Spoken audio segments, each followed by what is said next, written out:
Happy day बच्चों। San academy Pallikaranai में आपका हार्दिक स्वागत। यह कक्षा 10वीं हिंदी द्वितीय भाषा के अंतर्गत कारतूस पाठ हम पढ़ने जा रहे हैं।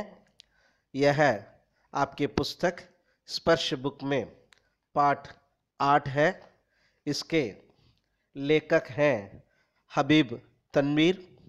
1923 में छत्तीसगढ़ के रायपुर में जन्मे हबीब तनवीर ने 1944 में नागपुर से स्नातक की उपाधि प्राप्त की है। तत्पश्चात ब्रिटेन की नाटक अकादमी से नाट्य लेखन का अध्ययन करने गए और फिर दिल्ली लौटकर पेशेवर नाट्य मंच की रचना की है। इस प्रकार हमने हबीब तनवीर की एक छोटी सी परिचय हमने सुना है।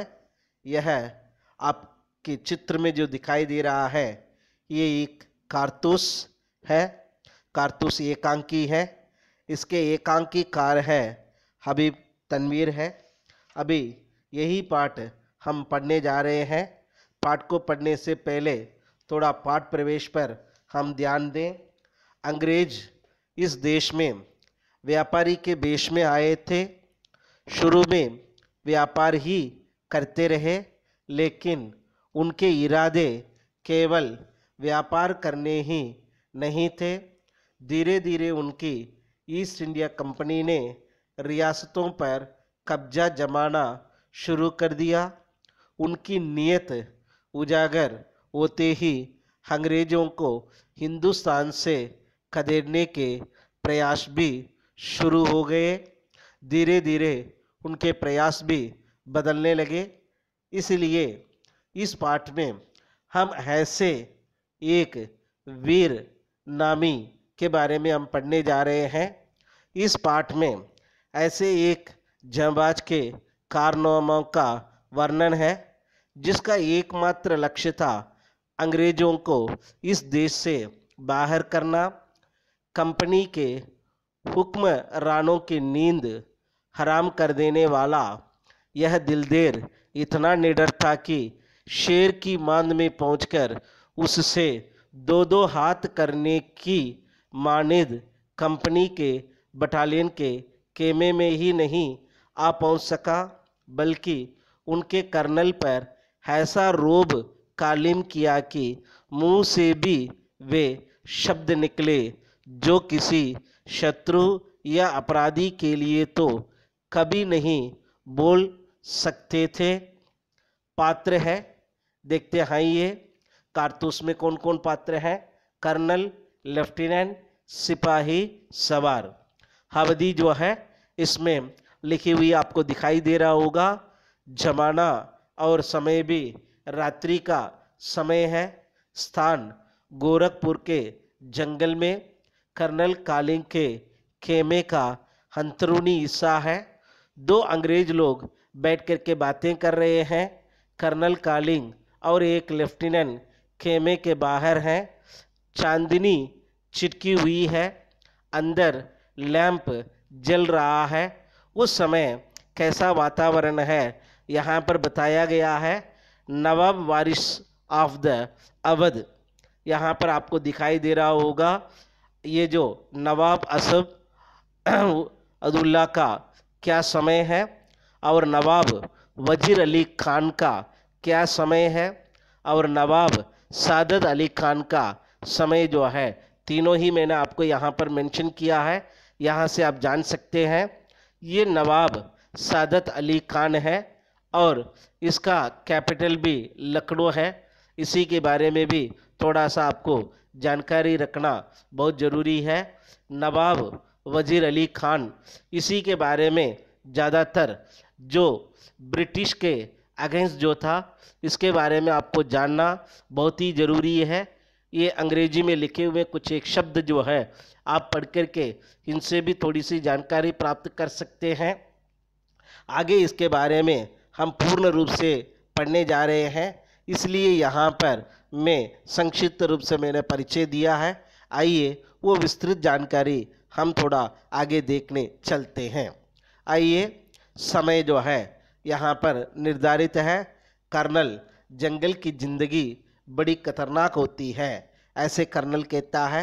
लेफ्टिनेंट जवाब देता है, हफ्तों हो गए हैं यहाँ खेमा डाले हुए सिपाही भी बड़े परेशान हो गए हैं।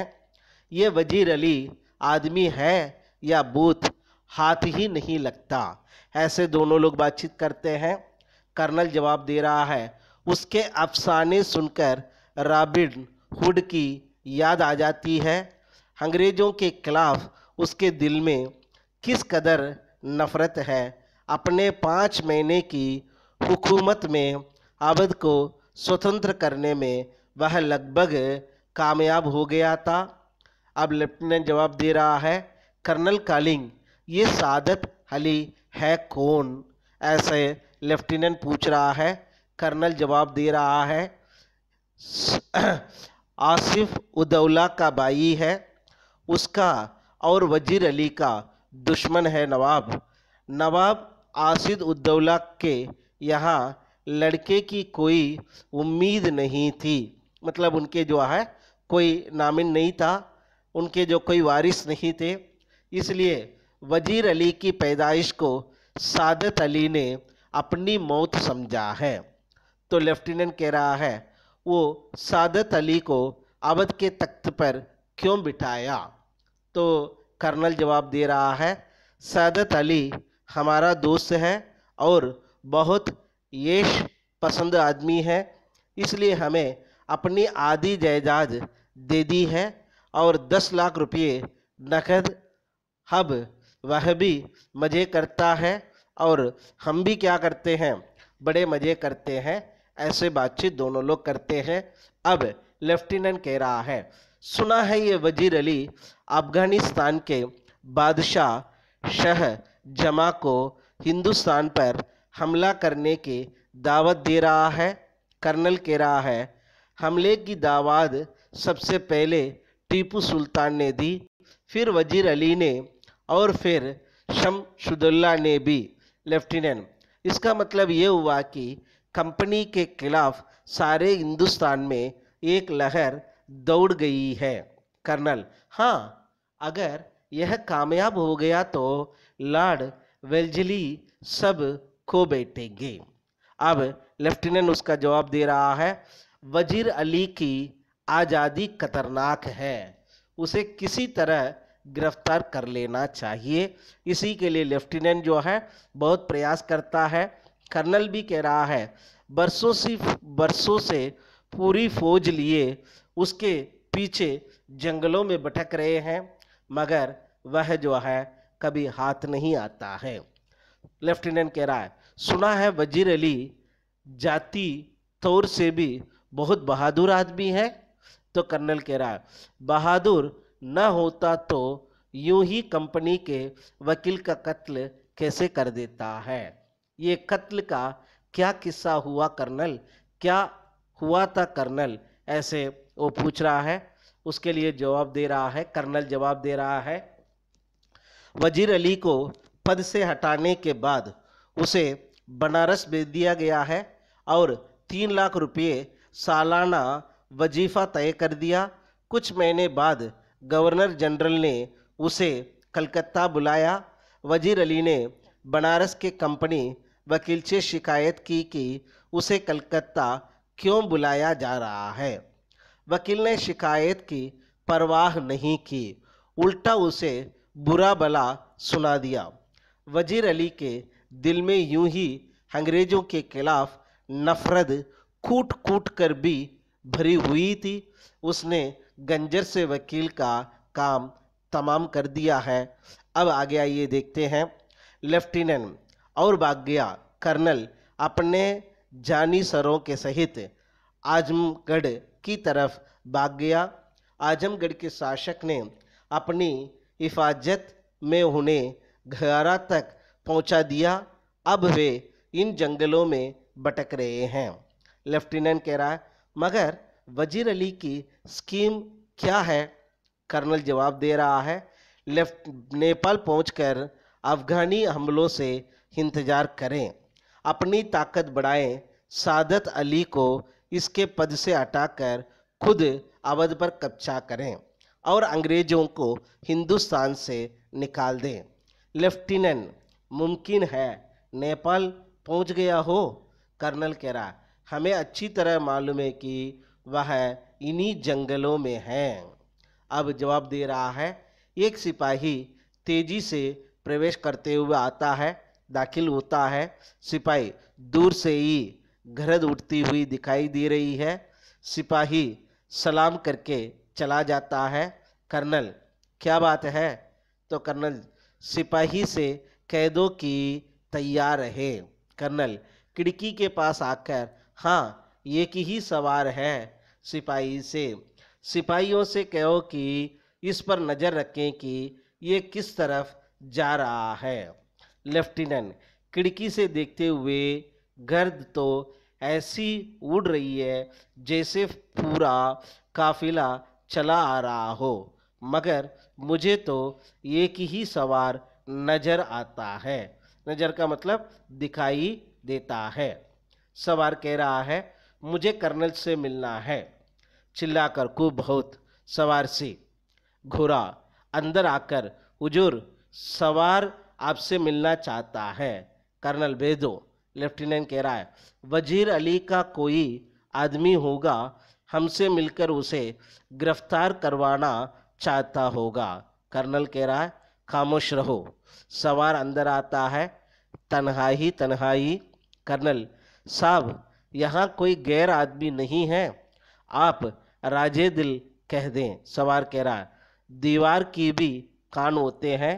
तन्हाई तन्हाई। कर्नल के इशारे से लेफ्टिनेंट सिपाही बाहर चले जाते हैं। आपने इस मुकाम पर खेमा क्यों डाला है? कंपनी का हुक्म है कि वजीर अली को गिरफ्तार किया जाए, लेकिन इतनी बड़ी सेना क्यों है? कर्नल कह रहा है, गिरफ्तारी में मदद देने के लिए। सवार कह रहा है, वजीर अली की गिरफ्तारी बहुत मुश्किल है साहब। तो कर्नल कह रहा है, क्यों? वह एक जांबाज सिपाही है।